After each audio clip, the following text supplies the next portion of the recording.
కావేరిని hostel పంపిస్తామని చెప్పేసి కావేరిని పిలిచి విహారీ చెప్తాడు. అన్నయ్య, నేనేదన్నా తప్పు చేశానా? అదేంటమ్మా అలా అంటున్నావు? ఏం లేదన్నయ్య, ఈ ఇంట్లోని ఏదో ఒక పని చేసుకుంటూ ఇక నేను ఇక్కడే ఉంటానన్నయ్య, ఏ హాస్టల్కి వెళ్ళను అని కావేరి అంటుంది. అయినా నువ్వు ఈ ఇంట్లో ఉండడానికి పని చేయడానికి కాదమ్మా, నీ ఫ్యూచర్ నా చేతుల్లో ఉంది. ఎందుకంటే మీ అమ్మ కళ్ళతో ఇప్పుడు లక్ష్మి ఉంది. ఆ బాధ్యత నా చెల్లి ఎలా చదువుకోవాలో ఆ కోరిక కూడా నాకుంది. కాబట్టి నిన్ను చదివించి నీకు ఇష్టమైన ఏది డాక్టరో లేకపోతే ఇంజనీరో నీ ఇష్టం, యువర్ చాయిస్. అది నీకు ఇష్టమైంది, మీ మమ్మీకి ఇష్టమైంది జాబ్ చేయించాలని నా కోరికమ్మా. అది కాదన్నయ్య, హాస్టల్లో ఉండి ఇక మీ అందరినీ దూరం చేసుకోలేను.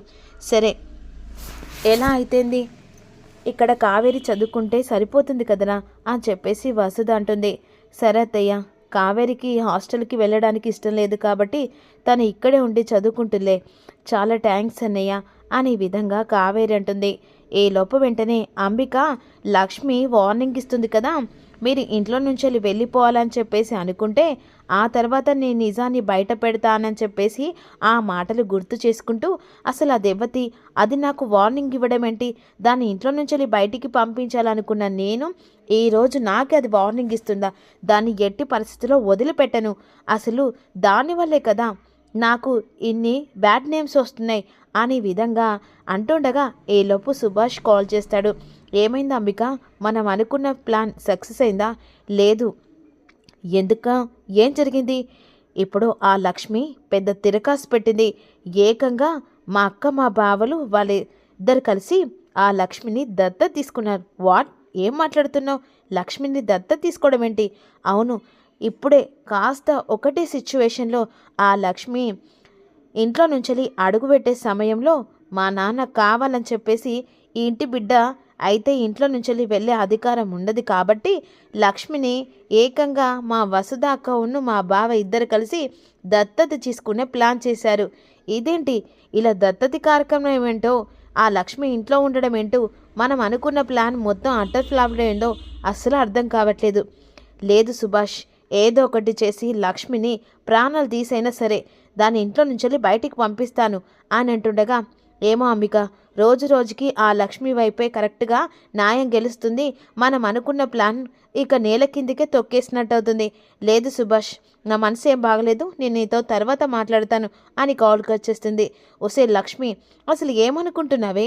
ఈ ఇంట్లో అడుగు పెట్టిందే కాకుండా అందరినీ నీ వైపు తిప్పుకున్నావు కదనే అని అనుకుంటుండగా ఈలోపు లక్ష్మి ఇక అంబిక దగ్గరికి వస్తుంది. ఏంటమ్మా, నా గురించి ఆలోచిస్తున్నట్టున్నావే? సర్లే అమ్మా, నేను ఇంట్లో నుంచి వెళ్ళిపోవడానికి ఎప్పుడైనా సిద్ధంగా ఉన్నా. కాకపోతే మీరు మారిన తర్వాతే నేను ఇంట్లో నుంచి వెళ్ళిపోతానమ్మా. ఈ కుటుంబం గురించి మీరు చాలా చేశారు, కాదనట్లేదు.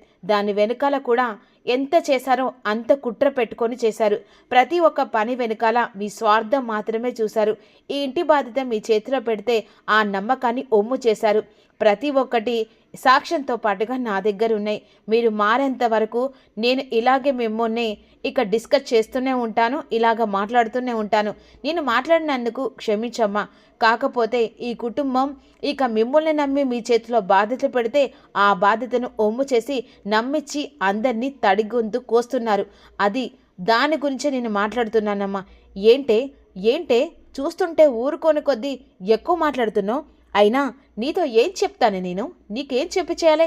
ఇది నా సామ్రాజ్యం. నా సామ్రాజ్యాన్ని నా చేతిలో ఎలా ఉంటుందో అలాగే తిప్పుకుంటాను. తిప్పుకోండమ్మా, నేను కాదనట్లేదు. కాకపోతే ఆ సామ్రాజ్యానికి అందులో 1000 మంది బ్రతుకున్నారు. ఆ 1000 మంది ఈ కుటుంబం మీద ఆధారపడున్నారు. కనీసం వాళ్ళ గురించైనా ఆలోచించండి. లక్ష్మి, నువ్వు నాకు చెప్పేదంట దానివి కాదు. అయినా ఈరోజు వాళ్ళ బిడ్డవని చెప్పేసి విర్రవీగుతున్నావా? ఆఫ్టర్ ఆల్ ఎప్పటికీ నువ్వు ఇంట్లో పని మనిషివేనే అని అంటుండగా, నేను కాదట్లేదమ్మా, ఈ ఇంట్లో ఎప్పటికీ పని మనిషినే. దాన్ని నేను చులకన చేసుకోవట్లేదు. కానీ మీరు ఇక నుంచైనా బుద్ధిగా ఉండి ఈ కుటుంబం గురించి ఆలోచించి మీ చేతిలో పెట్టిన బాధ్యతను కర్తవ్యంగా నెరవేస్తేనా ఏమీ లేదు. కాదు, నేను ఇలాగే చేస్తాను, ఈ కుటుంబాన్ని కాళ్ళ కిందేసి తొక్కుతాను, కుటుంబాన్ని లాస్ చేస్తానంటే ఈ లక్ష్మిని దాటుకొని మీరు ఏదో ఒక పని చేయాలి. లక్ష్మి బ్రతుకున్నంత వరకు ఈ ఇంటికి అండలాగా అంజనీ స్వామిలాగా ఖచ్చితంగా అండగా ఉంటాను. ఆ సీతమ్మకు ఆ హనుమంతుడెట్టనో ఈ కుటుంబానికి ఈ లక్ష్మి అంతా అని చెప్పేసి వార్నింగ్ ఇచ్చి వెళ్తుంది. అసలు ఏమనుకుంటున్నావే నీ దృష్టిలో? ఒసేయ్, నేను ఏదో ఒక రోజు ఇదే చేతులతో చంపేస్తానే అనే విధంగా అనుకుంటుంది. ఇక మరోవైపు సహస్రకు ఈలోపు డాక్టర్ నుంచి ఫోన్ వస్తుంది. ఆ డాక్టర్ ఫోన్ చేసిన తర్వాత నెంబర్ అనుకోకుండా కాల్ లిఫ్ట్ చేస్తుంది. హలో సహస్ర, ఎలా ఉన్నావు? ఎవరు మీరు? ఓ, ఇప్పుడే మర్చిపోయావా? ఇంత హఠాత్తుగా మర్చిపోవే అనుకున్నాను. ఎవరు మేడం మీరు? సహస్ర, నన్ను గుర్తుపట్టలే అనుకుంటా. సర్లే, నువ్వు గుర్తుపట్టకుంటేంటి, నాకు నేను గుర్తు చేసుకునేలా, సారీ నీకు గుర్తు చేసేలా నేను చెప్తాను. ఏం లేదు సహస్ర, ఒకప్పుడు నువ్వు చస్తున్నావని చెప్పేసి మాతో నాటకం ఆడిచి మీ బావ చేత్తో 3 ముళ్ళు వేయించుకున్నావే ఆ డాక్టర్ని. ఓ, మీరా మేడం, చెప్పండి. ఏం లేదు సహస్ర, కొంత ప్రాబ్లం వచ్చింది, కాకపోతే నాకు కాస్త డబ్బు కావాలి. అదేంటి, ఆ రోజు కదా నీకు డబ్బులు ఇచ్చాను, ఇక నుంచి మళ్ళీ కాల్ చేయొద్దని చెప్పాను కదా. తప్పదు సహస్ర, కాస్త నాకు ప్రాబ్లం వచ్చింది. ఆ ప్రాబ్లాన్ని ఎదుర్కోవాలంటే నువ్వు కాస్త నా చేతిలో డబ్బు పెట్టాలి కదా. లేదు, నాకు హఠాత్తుగా డబ్బు కావాలంటే రాదు మేడం. సరే సహస్ర, నా చేతిలో నువ్వు డబ్బు పెట్టవు. నీ చేతిలో ఉన్న అదే డబ్బు నా చేతికి రాదు, కానీ నా చేతిలో ఉన్న వీడియో కాస్త మీ బావ చేతిలోకి వెళ్తుంది కదా. ఏంటి, బ్లాక్మెయిల్ చేస్తున్నారా? లేదు సహస్ర, అర్జెంటుగా 10 లక్షలు కావాలని చెప్పేసి అడుగుతున్నాను, నువ్వు కాదంటున్నావు. ప్రాబ్లం వచ్చిందన్నాను, కాదన్నావు. అందుకనే నాకు బెనిఫిట్గా ఉండే సైడు మీ బావ సైడే కదా. ఈ వీడియో కావాలని మీ సహస్ర నాటకం ఆడిచి మీ చేత్తో 3 ముళ్ళు వేయించుకుందని మీ బాబుకు ఆ వీడియో పంపిస్తాను. వద్దు, అలాంటి పని చేయకు. బ్లాక్మెయిల్ చేస్తున్నావని అంటే నువ్వేమైనా అనుకో, డబ్బు ఎటువైపైనా తిప్పుకెళ్తుంది. ఆ పని నేను చేస్తున్నాను. ఎలాగో నువ్వు నాకు డబ్బు అంటున్నావు, ఆ డబ్బు లేకుంటే ఇప్పుడు నా ప్రాబ్లం సాల్వ్ కాదు. అందుకని మీ బావ చేతిలో పెడితే ఎంతో కొంత వస్తుంది కదా, నువ్వే నిర్ణయించుకో. అయినా నేను ఆలోచిస్తాను. లేదు సహస్ర, అంత టైం లేదు, ఆల్రెడీ మీ ఇంటి దగ్గరనే ఉన్నాను. ఏంటి, మా ఇంటి దగ్గర ఉన్నావా? అవును సహస్ర, డబ్బు కోసం వచ్చాను. ఆల్రెడీ నువ్వు చేతిలో పెడతావని నాకు ఆల్మోస్ట్ తెలుసు కాబట్టి మీ ఇంటి దగ్గరలో ఉన్నాను. ఒకసారి వచ్చి, లేకుంటే నేను రావాలంటే వస్తాను. వద్దు, నేనే డబ్బులు పట్టుకొని వస్తాను. 10 లక్షల సహస్ర, ఏమాత్రం రూపాయి తక్కువన్నా వీడియో మీ బావ చేతిలోకి వెళ్తుంది. వద్దు, నేను వస్తాను అని చెప్పేసి గబగబా ఇక 10 లక్షలు తీసుకొని సూట్ కేసులో పట్టుకొని బయటికి వెళ్తూ ఉంటుంది. ఈలోపు అటు ఇటు చూస్తుండగా ఎవరూ కనిపించదు. కాకపోతే లక్ష్మి కిచెన్లో వంట చేస్తూ ఉంటుంది. ఇక మెల్లిగా లక్ష్మిని దాటేసుకొని ఇక గుమ్మం దగ్గర నుంచి వెనక సైడ్ నుంచి చెట్ల దగ్గరికి వెళ్తుంది. కాకపోతే విహారీ పైన ఉండి ఇక అలా కాఫీ తాగుతూ ఉంటాడు. వెంటనే సహస్ర డబ్బులు పట్టుకోవడం చూసిన, ఏంటి సహస్ర అంత కంగారుతో బయటికి ఎందుకు వెళ్తుంది అని చెప్పేసి విహారీ వెంటనే ఇక అలా చూస్తూ ఉండిపోతాడు.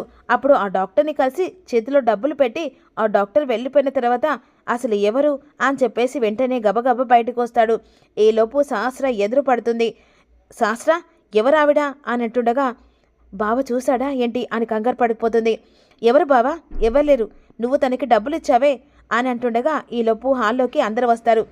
ఒక నిమిషం అని చెప్పేసి వెంటనే గబగబా బయటకు వస్తారు. ఆ డాక్టర్ వెళ్తుండగా ఎక్స్క్యూజ్ మీ అనేసరికి డాక్టర్ కంగారు పడిపోతుంది. ఒకసారి లోపలికి రండి అనేసరికి ఇక్కడ సహస్ర బుక్ అయినట్టుగా ఇక టెన్షన్ పడుతూ ఉంటుంది. నిజం తెలిసిపోతుంది. మరుక్షణం బావ నన్ను ఇంట్లో కూడా ఉండనివ్వరు, కంగారు పడిపోతుంది. ఆ డాక్టర్ ఆ బ్యాగ్తో లోపలికి వస్తుంది. డాక్టర్ని చూసి అందరూ గుర్తుపట్టేస్తారు. లక్ష్మి ఆ డాక్టర్ని గుర్తుపట్టి, ఆ రోజు మీరు వచ్చి డబ్బులు తీసుకెళ్లారు కదా, ఆ డాక్టర్ కదా అని అంటుండగా కంగారు పడిపోతుంటుంది. అసలు మా సహస్ర మీకు ఎందుకు డబ్బులు ఇచ్చింది అని అడుగుతుండగా, చెప్పండి అమ్మా, మా అమ్మ మీకు డబ్బులు ఎందుకు ఇస్తుంది అని అంటుండగా, సహస్ర లక్ష్మి ఏ నిజం బయట పెట్టేలా చేస్తుందని కోపంతో లక్ష్మి చెప్ప పగలకొడుతుంది. లక్ష్మి కొట్టావు కదా సహస్ర, నేను దాని గురించి అడగట్లేదు, అసలు మీకు డబ్బు ఎందుకు ఇచ్చింది అని చెప్పేసి డాక్టర్ని నిలదీస్తుంది. మరి నిలదీసిన డాక్టర్ నిజం చెప్పబోతుంది.